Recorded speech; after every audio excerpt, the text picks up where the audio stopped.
It is around 2 a.m. in the morning. I'm driving the GL. Dhruv is in the GLA. And we are dog tired because today has been really long. We're startled out of our grogginess when this pickup truck with lights flashing and sirens wailing forces us onto the shoulder. And before we know it, 4 men in ski masks and armed with what look like assault rifles take attack positions around the car.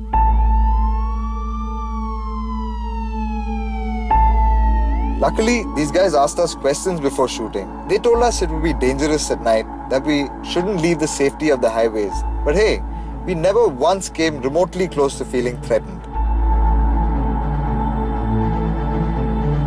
If it were easy, it wouldn't be worth it. If it were easy, it wouldn't be memorable. And if it were easy, it wouldn't be an adventure. And it certainly wouldn't be the GLA adventure. Of course, we do have to keep reminding ourselves that what doesn't kill you only makes you stronger. That is the phrase, isn't it?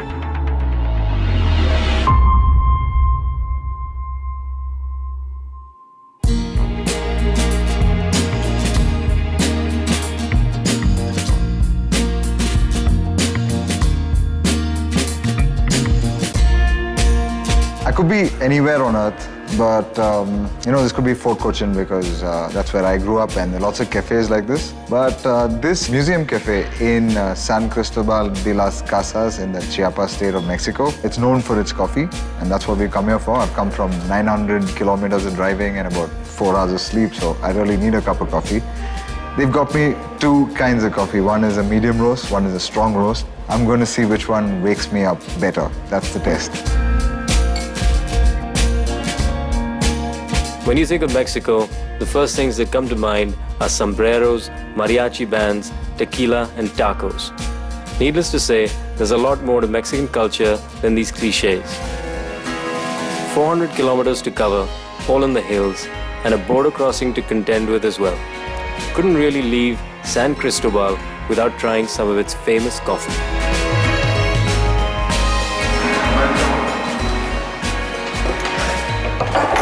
Yes. I only agreed to the shoot because we were drinking coffee. Otherwise, it's way too early for me right now. It's good, right? It's worth it. This is really good. I think it's good enough to pour in the cars, or they might just drive us to where we want to go. Where are we going today? We're heading to Guatemala today. All right. Actually, the cars are starting to smell not so great, so maybe powder some of these this. coffee beans in the cars would be a good idea. Salute. Salute. I'll drink to that.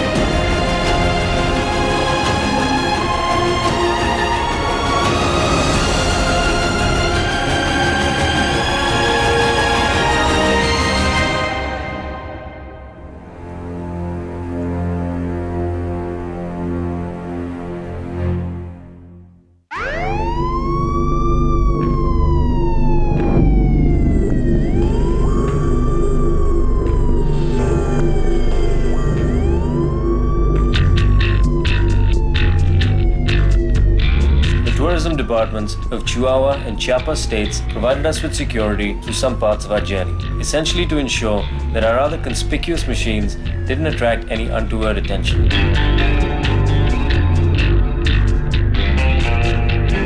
We've had police escorts in some of the more tricky areas, although I have to say, not once in this country have I ever felt even the slightest bit unsafe. These guys are running 5.7-liter Hemi engines in pickup trucks, Dodge Rams. And we're having a hard time keeping up with them because they want to, I think, get us to the border as quickly and as safely as possible.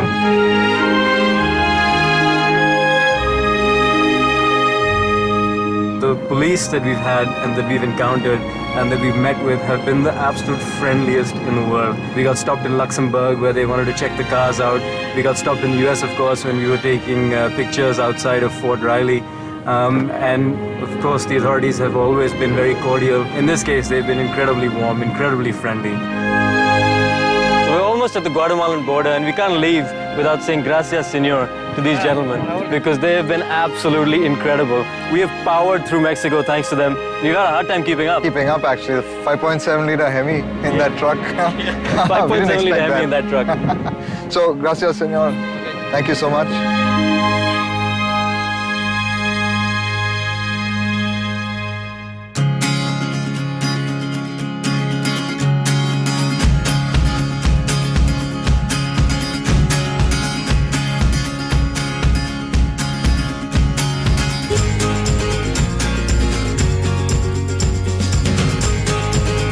So we're at the Guatemala border, and I'm actually a bit sad to leave Mexico behind. Not been here for too long, but it's been a really nice place. It seems damn interesting.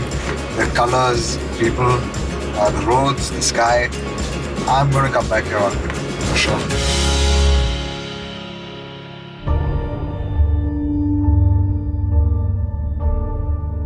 A process that we thought would take about 2.5 hours has ended up taking more like 5.5.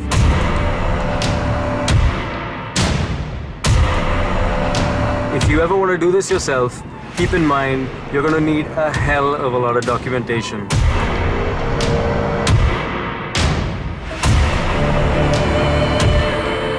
So we finally crossed the border into Guatemala. We thought we'd get to our destination for the night, Panajachel, by 10 p.m., but doesn't look like that's happening.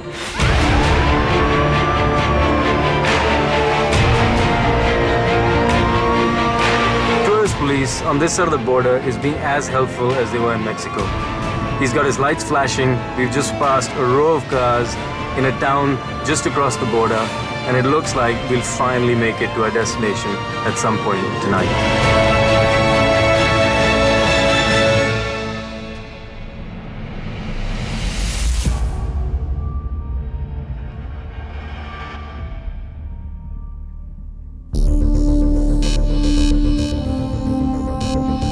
My 9-year-old daughter and I often play an interactive globe game that shouts out names of obscure countries at you. The most fun ensues when exotic names have to be scouted, such as Guatemala or Nicaragua. Who knew it was exactly this landmass that I'd be covering on the GLA adventure? Sunrise at Villa Catarina. There's a great bloody blue lake outside my window, and on the other side, 3 volcanoes. This whole stretch of land from Mexico to North Panama is a volcanic arc. They are mostly dormant, but a few let rip once in a while. The places we had seen would remain etched in our minds forever. The people we had met would have a place in our hearts always. And the experiences we had served to endow us with instant wisdom. And that's the beauty of travel and adventure. We're bringing you the GLA adventure on TV, of course, but we're also bringing it to you in print and on the web. As the editor of the Auto X magazine, we need really good pictures, both for you and for Auto X.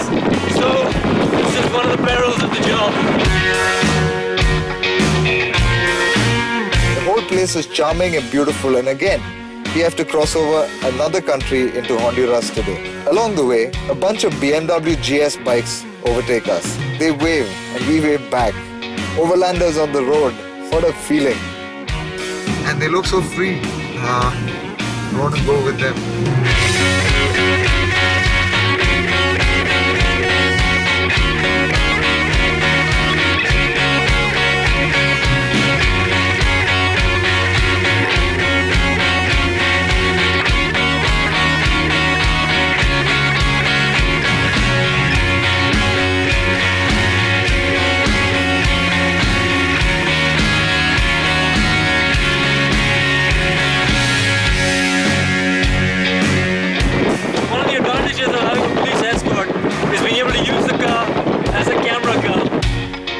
It's really beautiful, this country. I mean, I thought it'd be poor and they wouldn't have great roads and all. They got 4-lane highways, perfect 4-lane highways. They've got really good holiday spots, and they've got restaurants, really nice restaurants. So that's the thing, where I want to stay and I want to experience more of this, but we're always on a schedule. Now we're going to Antigua, rushing there to shoot a classic car collector. I'd fallen in love once more. Our journey in Guatemala that day was a mere 100 kilometers to another beautiful city, Antigua. And in Antigua, the very many loves of my life were waiting. Mario Sueras, who makes armored cars for a living, shares that love too, of cars. Vintage, classic, muscle, Italian. I am breathless. How and when did you get into collecting cars? Collecting about 25 years ago, maybe. But feeling cars, it's a long time ago. I'm breathless, literally. I cannot, I'm gasping for breath looking at your cars. It's just incredible. What you see here, and you will see in the rest of the program, well, about only 3 or 2 came very well. But the rest, I did a complete restoration. It was your American cars, so tell us about them. You're a big American car fan also. What you see here also are American car, but we call them muscle cars. It is a Shelby Cobra. Let me start this car, huh?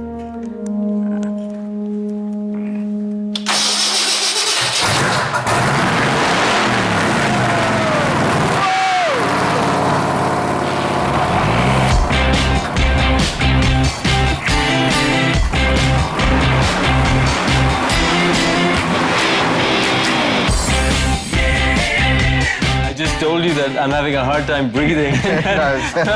Oh my God. I didn't push, I just put this much. Yeah. It goes up to 10,000 RPMs, you know. Wow. This is the James Dean replica? Well, this is a it- replica, yes, Yeah. yes. A replica that I can sell expensive because it's not easy to make a replica like this. It's a beautiful shape, all the same. Is it very different when you drive the American cars or the European cars? You have some Porsches and Jaguars and Ferraris.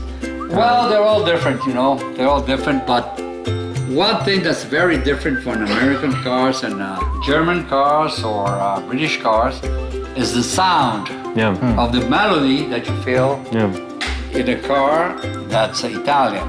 But the Ferrari, it's a melody, like they say it. Should we go and have a look take a here? look at some of the European ones? Let's go there. Well, this is a very strange car, you know. This is the Lagonda.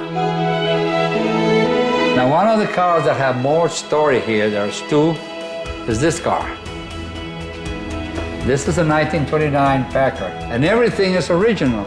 If you touch here, you'll see that the paint, there's probably rust coming in. Yeah. But I would never repaint it. But it's history, you know. Yeah, it's a car that I love it. This is one of the cars that I love most. This car was in a warehouse because the owner didn't give it to me free. He knew that it was worth it. This is what I found. Yeah. Could you restore any of the wood or did you have to change it completely? No, we made it here in Guatemala. It must be really special to drive it the first time after it's been restored. Oh, Jesus Christ. It's a... So I feel so proud of this because, look at that.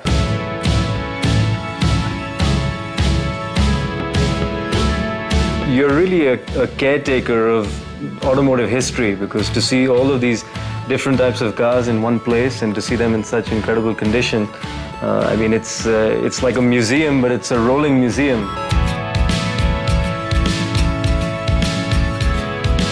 For us, this has been an absolute pleasure.